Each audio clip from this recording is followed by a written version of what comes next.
Elizabeth Holmes taking her last steps of freedom, looking back as her partner and parents wave goodbye and blow kisses her way. Welcome to Watch Mojo, and today we're counting down our picks for the most cautionary downfalls of companies under the mismanagement or malpractice of a single employee. I myself did not see the depth and violence of the crisis.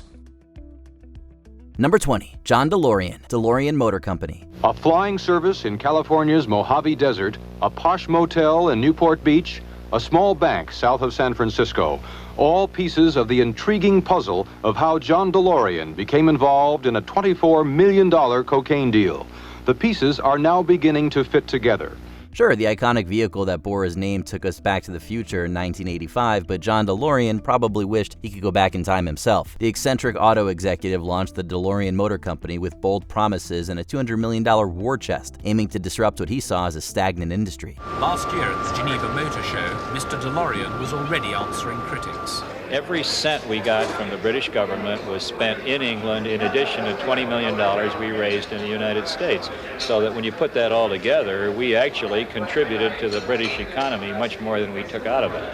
But it wasn't long before his ambition outpaced his execution. Production delays, ballooning costs, and underwhelming reviews of the DMC-12 signaled trouble. The allegations are that there could have been an abuse of, and continue to be an abuse of, and misuse of public funds. By any specific person? Not by any specific person. The allegations relate to the company as a whole, although inevitably the senior executives and directors of the company must be held responsible for any such alleged abuse or misuse of public resources and funds. His decision to base manufacturing in Northern Ireland during the height of the Troubles only made things worse. When the company went belly up, Delorean's fate was sealed by a sensational cocaine trafficking charge in 1982, a desperate move he claimed to save his dying dream. Finally, this week, the end.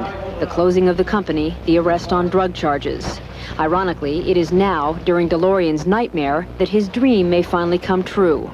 In the last 2 days, Delorean's sales have boomed and prices have jumped, spurred by hopes that the car will be a collector's item. Number 19, Albert Dunlap, Sunbeam Products. Al Dunlap has restructured lots of companies. Scott Paper was where he earned his fame, firing 11,000 workers, boosting Scott's stock by 225%, arranging for the sale of the company to its biggest rival, Kimberly-Clark, and collecting a nice paycheck for himself in the meantime. $100 million. Sunbeam Products had already weathered a rough collapse in the late 1980s, capped by bankruptcy and a hostile takeover. By the mid-90s, it looked like the worst was behind them, until Chainsaw AI revved his engine. Hired in 1996 to revive the company, CEO Albert Dunlap, infamous for gutting workforces to goose short-term profits, promised a rapid turnaround. And if someone like me had not come in, 100% of the people would have lost their job, and I think that is not corporate responsibility. For all of those people to lose the jobs and for the corporation to go under. I think it's much more important that someone comes in, makes the tough decisions. I didn't create the problem. I inherited the problem. I fixed the problem. But when barbecue grill sales inexplicably spiked in late 1997, shareholders took notice. The truth, Dunlap had massively oversold to retailers, booking phony revenue to prop up the stock. When the fraud unraveled, Sunbeam took a $60 million hit. Dunlap was fired and the company once again slid into bankruptcy, this time with his fingerprints all over the crime scene. Do you buy the argument that employees are assets for a corporation? Of course employees are assets, but they're assets in a different fashion than shareholders. Again, the shareholders own the corporation. They take all the risk. You pay the employees every day, and the chief executives who don't watch out for shareholder value ultimately cause the whole corporation to fail. Number 18, Mitch Low, MoviePass. Movie theater subscription service MoviePass is hoping to provide a big jolt to the Hollywood box office. With MoviePass, moviegoers can see a movie a day for $10 a month, excluding IMAX and 3D screens. Joining us now, the founder and CEO of MoviePass, Mitch Low, a co-founder of Netflix and former president of Redbox. Stop us if this pitch sounds too good to be true. For a flat monthly fee, MoviePass subscribers could see as many movies in theaters as they wanted. No catch, no blackout dates, just unlimited access. And for a brief moment, that fantasy became reality. You lose money when I see one movie. How does this business model work out for you in the end? I always find it interesting to get that question because, Netflix has to borrow billions of dollars a year to stay in business, to create the content. that they don't earn enough money to pay for. But behind the scenes, CEO Mitch Low is bleeding the company dry, chasing growth at any and all costs and ignoring basic financial logic. As losses piled up, prices fluctuated wildly, and Low resorted to desperate tactics, like secretly resetting user passwords and blacking out popular titles like Mission Impossible Fallout, to stem the bleeding. The deception didn't save the company. MoviePass collapsed, dragging parent firm Helios and Matheson Analytics into, you guessed it, bankruptcy. And you have since reacquired the company and plan to relaunch the service. We relaunched. You've already relaunched. So give us a sense of, people can start going now? Yeah, it's live, and we ended 2023 profitable, the first time in the history of the company. Number 17, Angelo Misilla, Countrywide Financial. Federal regulators yesterday charged Misilla and 2 former deputies with fraud. They say Misilla dumped nearly $140 million in Countrywide stock using inside information about the dangers the company faced by underwriting high-risk mortgages. At first, the rise of Angelo Misilla and Countrywide Financial reads like a classic American success story. Founded in 1969 by Misilla and his mentor David Loeb, the mortgage lender grew from modest roots into a financial behemoth. But the next chapter is all too familiar. While hiding their own hand from investors, Misilla was actively taking his own chips off the table. We allege that Misilla engaged in insider trading by establishing 4 stock sales plans while he was aware of the company's increasing credit risk and the expected poor performance of Countrywide-originated loans.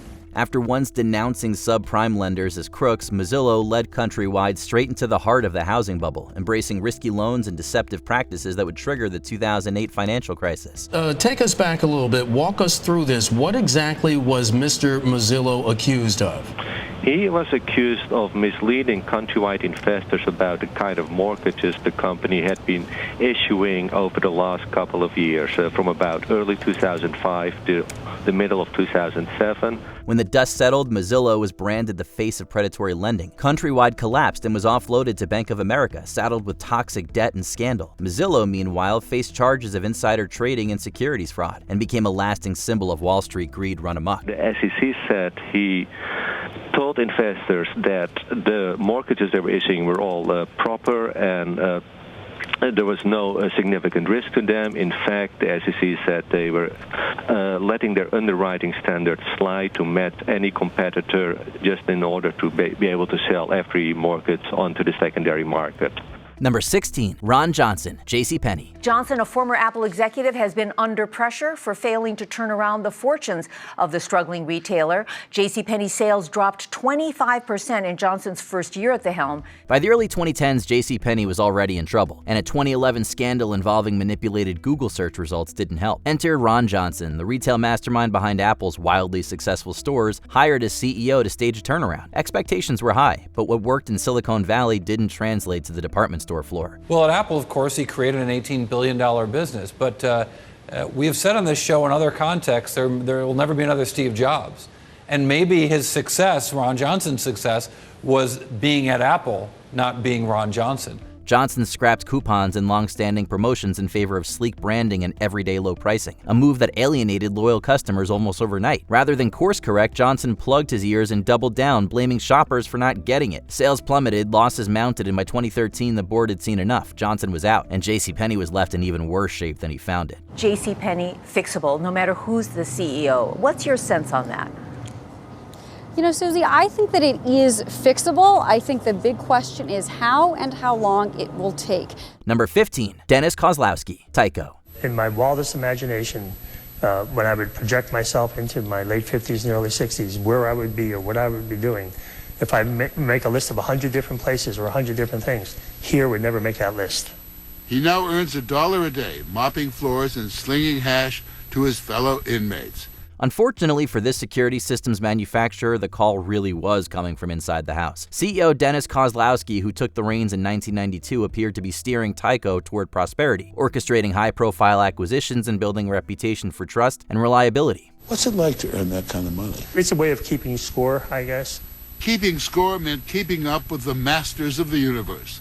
$30 million to build a mansion in Boca Raton, acquiring homes in Nantucket and Colorado, and just loose change $16 million for Endeavor, a vintage yacht. But behind the boardroom doors, Kslowski was treating the company like his personal ATM. He used corporate funds to finance a wildly extravagant lifestyle, including a $2 million birthday party for his wife and millions more in unauthorized bonuses and forgiven loans, totaling roughly $150 million in all. In 2005, he was sentenced to prison for fraud, and Tyco's credibility was left in tatters. The company never fully recovered, ultimately merging with Johnson Controls in 2016. This week, manufacturers Johnson Controls and Tyco announced a mega merger. They say the deal will speed up innovation in the field of smart technology. Johnson Controls makes ventilation systems, car batteries, and auto seating. Meanwhile, Tyco makes fire suppression systems. Together, they're worth about $36 billion. Number 14, Eddie Lampert, Sears. That's right. For the better part of a decade, Eddie Lampert's name has been inextricably tied with Sears, but at this stage, it's really unclear whether his hedge fund ESL investments generated returns or losses from this very long investment. Touting himself as a visionary, chief executive and chairman Lampert sold Sears to Kmart in 2005 and set out to reinvent the company. And not through revitalized stores or improved customer service, but aggressive cost-cutting and financial engineering. He slashed budgets, pitted departments against each other, and sold off valuable assets like Craftsman and Land's End, often to entities that were controlled by none other than Eddie Lampert. At first glance, it appears as though a bankrupt Sears would be detrimental for Lampert. He personally holds a 31% stake. His hedge fund owns an additional 18.9%, and he owns a significant amount of Sears debt, not to mention the reputational damage that comes from overseeing a master plan that disintegrated over the course of a decade. As stores crumbled and customers fled, Lampert was accused by Sears creditors of intentionally stripping the company for parts. By the time Sears filed for bankruptcy in 2018, the only thing Lampert had successfully preserved was his own stake in the wreckage. We just don't know exactly how much cash money was put up to buy Kmart out of bankruptcy. Then it was the Sears transaction. I actually think that it was going in this direction no matter what. It was a bad capital structure for a company, though, with a lot of bad locations. Number 13, Sam Bankman-Fried, FTX. A lot of people look at you and see Bernie Madoff. Yeah.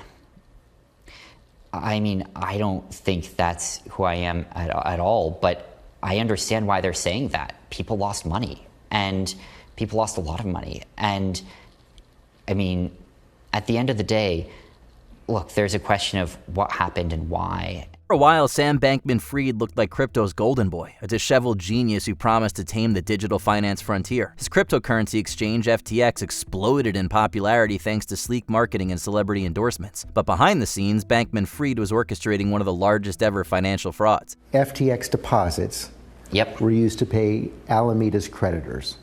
Carolyn Ellison said you knew about that. Is that true? You know, best I can tell, Alameda did have a big position open on FTX.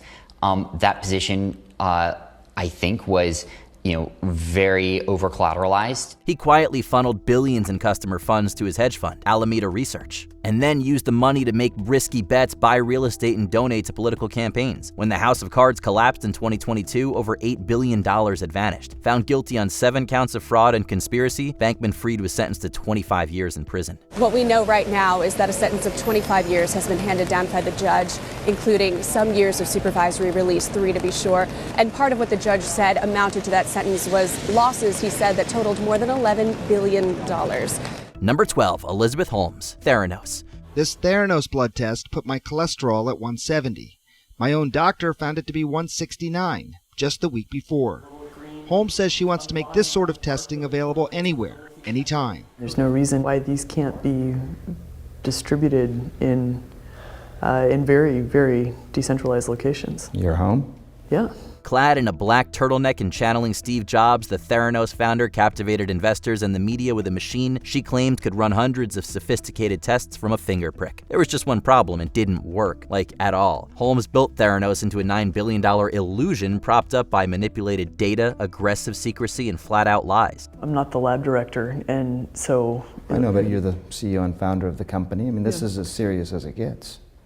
What I know is that I've put the best people in place to be able to investigate every aspect of this and ensure that we meet the quality standards that we hold ourselves to, and I know they're doing that. At one point, she even used commercial lab equipment while passing off the results as Theronos made. When whistleblowers and journalists exposed the truth, the company collapsed. Holmes was convicted of fraud in 2022 and sentenced to just over 11 years in prison. A spectacular fall for a woman once hailed as the next great Silicon Valley visionary. Well, she is one of 655 inmates at this so-called Club Fed, about 100 miles outside of Houston, where she grew up. She'll have absolutely no privacy. She'll be wearing a khaki uniform. She will spend her first 90 days working in the kitchen, as we mentioned, making 12 to 40 cents an hour. After that, she will work as a groundskeeper or a janitor at the facility. Number 11, Richard S. Fuld Jr., Lehman Brothers. We could not stem the tide of the uncontrollable, and that's why I talked about it, of the uncontrollable market forces and the false rumors that swirled around the firm. As longtime CEO of the esteemed financial services firm, Fuld had a front row seat to the subprime mortgage boom and couldn't resist going all in. Under his leadership, Lehman became addicted to risky mortgage-backed securities and toxic assets, even as red flags mounted across the industry. Fuld dismissed the warnings, doubled down on leverage, and refused to sell or merge when lifelines were still on the table. Lehman Brothers is going bankrupt, and financial markets from Asia to Europe are doing their utmost to prevent Monday from turning from dark to black. Employees of America's fourth largest investment bank saw the writing on the wall late Sunday after talks to pull them back from the abyss collapsed.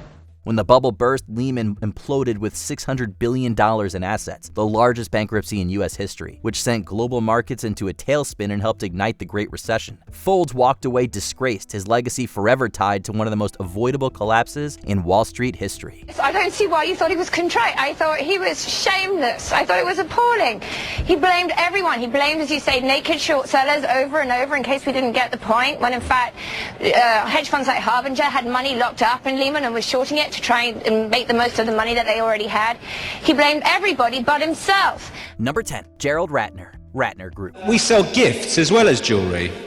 Things like a teapot for £2. Or we've got this imitation book that you lay on your coffee table. The pages don't actually open, but they're beautiful curled up corners with imitation antique dust. Gerald Ratner grew his family's modest jewelry brand into an empire on the philosophy that the loudest voice commands the most business. He learned the hard way that it's sometimes best to shut up. While speaking at a convention in 1991, the Ratner Group CEO joked about his company's cost-effective mass production. He said the jewelry is so affordable because it's total crap. I know you might say it's not in the best possible taste, but we sold 250,000 of them last year. His company's stock plummeted as insulted customers lost faith in the quality of Ratner products. The company won them back after the CEO's resignation and a rebrand. Today's Signet Jewelers is one of the biggest names in the industry. As for their old one, the consequence of a business rep getting too candid is called the Ratner effect. It was only when you read the tabloids the next day that it did look terrible. But I mean, as I left the Albert Hall,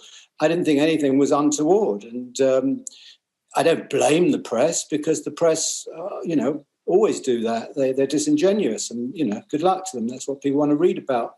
They want a story that's exaggerated somewhat. Number 9, Aiki Batista, OGX Petroleo. I think one of the reasons of our success is that all our projects, they start from the beginning by sharing. See, when you develop billion-dollar projects, new businessmen developing projects should take care of the surrounding environment, because I will affect several communities. Energy industrialist Aiki Batista quickly went from being one of the world's richest men to a negative net worth. As hard as his companies were hit by his gambles, OGX Petroleo was particularly devastated. Batista got lucky when the company discovered major crude oil reserves. The parent company, EBX Group, spent the next few years driving Brazil's infrastructure and energy, before finally going bust in 2012. Thousands of jobs would come to this area of Rio de Janeiro, and this whole area around me was to be developed into a new massive business park. But with so much uncertainty about the empire, indeed about Aiki Batista's own personal wealth, many of the big assets are now being sold off, including the port here at Açu. Batista overpromised, underdelivered, and overspent on other ventures and an extravagant lifestyle. OGX then filed for the biggest bankruptcy in the history of Latin America. Under new leadership, it rebranded as Domo Energia in 2017 and was sold to Petro Rio in 2022. Meanwhile, the ever-reckless Batista was sentenced to 30 years in prison for corruption. Brazilian oil and mining magnate Aiki Batista has left prison for house arrest ahead of a trial on corruption charges. He's accused of bribery and hiding illegal funds offshore, but denies any wrongdoing. He was arrested last year after spending 4 days in New York as a fugitive. Number 8, Martin Shkreli, Touring Pharmaceuticals. Now, you guys have said that the reason you increased this price so much after acquiring the drug was in order to do the research and development to develop a better version of Daraprim. I just got off the phone with an HIV doctor who told me they don't need a better version of this drug. What are you doing here? Yeah, that's not true. There's a recent paper that suggests that 2 patients died due to autoimmune encephalitis from toxoplasmosis. Touring Pharmaceuticals broke out in 2015 with several major manufacturing licenses. Then Martin Shkreli raised the price for Daraprim, an antiparasitic used to treat HIV, from $13.50 per pill to $750. This reprehensible price hike made the so-called pharma bro a pariah. The company's reputation was further damaged by his callous social media presence and dubious pledges to make treatment more affordable. What do you say to that single pregnant woman who might have AIDS, no income, and she needs Daraprim in order to survive? What do you say to her when she has to make that choice? What do you say to her? On the advice of counsel, I invoke my Fifth Amendment privilege against self-incrimination and respectfully decline to answer your question. Shkreli claims the controversy prompted investigations into a potential Ponzi scheme and misappropriation of funds for his company Retrophin. He was ultimately convicted on securities fraud and conspiracy in 2017. Touring maintained ties after rebranding as Viera Pharmaceuticals that year. But with Shkreli's audacity leaving the company in a financial and legal mess, Viera filed for bankruptcy in 2023. To sort of engage in that kind of conduct while you're in a criminal trial is a bad idea, because once you get to sentencing, you basically have an audience of one, the judge.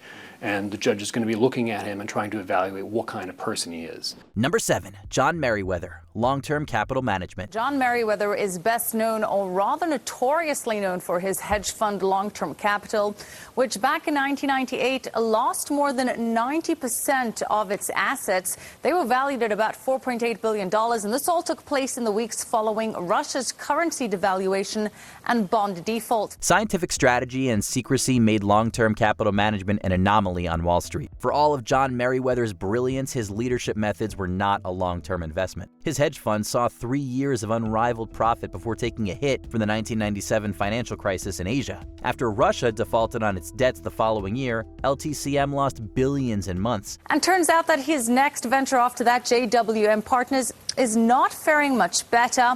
That's according to people familiar with the matter, although the decline there did play out over months. Its main fund lost 44% from September 2007 to February 2009. The decision to publicize some closely guarded trading methods further shook potential investors' faith. The next closed-door deal was for a bailout, but LTCM dissolved in 2000. Experts blame Merryweather's very foundation of a fund that trusted the numbers and subverted trends, thus alienating potential partners. It would unfortunately not be the last time market volatility bested Merryweather's rationalist strategies. Bloomberg News has learned that JWM Partners is shutting down its relative value opportunity second fund. Now, the fund lost 44% of its value from September of 2007 to February of this year. Since the fund opened in 1999, it has returned an average of less than 1.5% a year. Number 6, Adam Newman, WeWork. The young CEOs of today are afraid of going public. I think 2 things change. One, there's never been access to private capital like this. So I'm not sure if we would see some of the largest companies in the world today. If they were starting today, I'm not sure you would see them going public as soon as they did. They had no other choice. The workspace design company WeWork was ironically felled by unprofessional leadership. Publicly, CEO Adam Newman's eccentric image and excessive office culture undermined the company's credibility. Privately, he overindulged in illicit substances. He also directly manipulated business ties to serve his personal life and lofty ambitions for WeWork. Most companies in the world run their company with quarterly earning reports. And when I'm going to make a decision, this is true about life and true about a business. When I'm going to make a decision based on 3 months forward, I'm not going to make the right decision. Masa is very famous for making a 300-year plan. If you want to start thinking forward, you really have to think really far away. Finally, in 2019, controversy over the business model and Newman himself prompted him to delay the IPO launch. The CEO then voted himself out as the company became a laughingstock. WeWork is now considered a cautionary tale about giving too much power and agency to the head of an office. Even after COVID-19's impact on workspaces led to bankruptcy in 2023, WeWork continues to reject Newman's efforts to buy it back. Remarkable to see Adam Newman back at the table. Of course, has the backing, his firm Flow has the backing of Andreessen Horowitz, who put in $350 million into that, and now it appears that he's teaming up with Dan Loeb as well. So far, it appears that the advisors to WeWork are giving him the Heisman. We will see whether, now that some of this is public, whether that changes. Number 5, Aubrey McClendon, Chesapeake Energy. Community and the land we love. The work we do every day matters. It's not a question, it's a fact. We're raising the bar and fueling lives all around us. The future and opportunity for our country starts with our drill bit. Innovations like fracking turned Chesapeake Energy into one of America's most powerful natural gas companies going into the 2010s. But CEO Aubrey McClendon's own prosperity was partly based on financial creativity. In 2012, it came out that he was financing operations with personal loans from his company's own lenders. After his dismissal, McClendon was sued by his old company for selling data, then investigated for market manipulation. Aubrey McClendon, one of the best-known architects of the U.S. shale boom, indicted by a federal grand jury Tuesday on conspiracy charges linked to rigging the price of oil and gas leases in Oklahoma. Mr. McClendon is the only person named in the indictment for activities which date from 2007 through 2012, when he was chief executive of Chesapeake Energy Corporation. Forbes wasn't kidding when it dubbed him America's most reckless billionaire. Before these revelations, McClendon's schemes and downfall severely damaged Chesapeake's value. They experienced years of financial volatility before rebranding as Expand Energy Corporation following a merger in 2024. The day after he was indicted in 2016, McClendon died in a car wreck. Yeah, police telling us that he was northbound here on Midwest Boulevard. You could actually see the tire marks that lead right into the crash site. You can see the blackened out area from the fire. You can also see a memorial there starting to form. Once firefighters put out the fire, they found a mangled 2013 Chevy Tahoe and the driver, Aubrey McClendon, dead. Number 4, Mike Lazaridis, Research in Motion. Smarter and sleeker. Now with real-time, turn-by-turn GPS navigation. It has the intelligence you require with the beauty you desire. The all-new BlackBerry Curve from AT&T, the world's leading provider of BlackBerry service. In new colors, titanium and red. AT&T, your world delivered. Mike Lazaridis and initial partner Doug Freegan essentially reinvented the cell phone with the multi-purpose device BlackBerry. Unfortunately, he was less smart about business. That is where Research in Motion co-CEO Jim Balsillie came in, but he too downplayed the introduction of the iPhone in 2007. Despite the BlackBerry's superior engineering, other smartphones' marketing and technical innovations convinced RIM to adapt. We've got a lot of listeners and viewers in the Middle East and in India. You can confidently tell them they're going to have no problems with being able to use their BlackBerries, and you being able to give them assurance that everything they do is secure. That's over. Interview's over. Please, you can't use that, Rory. That's just not fair. It was too late, and the two CEOs resigned shortly before the company was renamed BlackBerry Limited in 2013. They would both become cautionary figures for failing to recognize market trajectory. However, Balsillie and Lazaridis himself later acknowledged that it was the latter who fought the principles of restructuring. The struggling BlackBerry Limited discontinued its namesake product in 2022. This isn't a shock because they let everyone know in 2020 that this was coming. In 2022, these services were going to be shut down.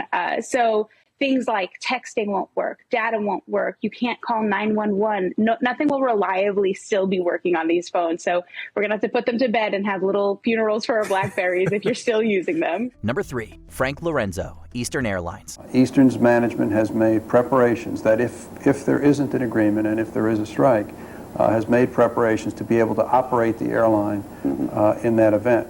But naturally, the company needs to have its pilots, needs to have its flight attendants, needs to have its non-contract employees come to work. An industry staple for almost 7 decades, Eastern Airlines struggled to adapt to that industry's deregulation in the 80s. Powerhouse manager Frank Lorenzo of Texas Air was poised to revive the company. The first order of business was a labor dispute, which Lorenzo actually made worse with harsh policies and deals. Pilots and flight attendants joined the labor strike, and the FAA issued a massive fine over safety violations. Ultimate stability and no furloughs, etc., is profitability and a vibrant company. That's the only ultimate guarantee, because as we all know, there ain't no Santa Claus.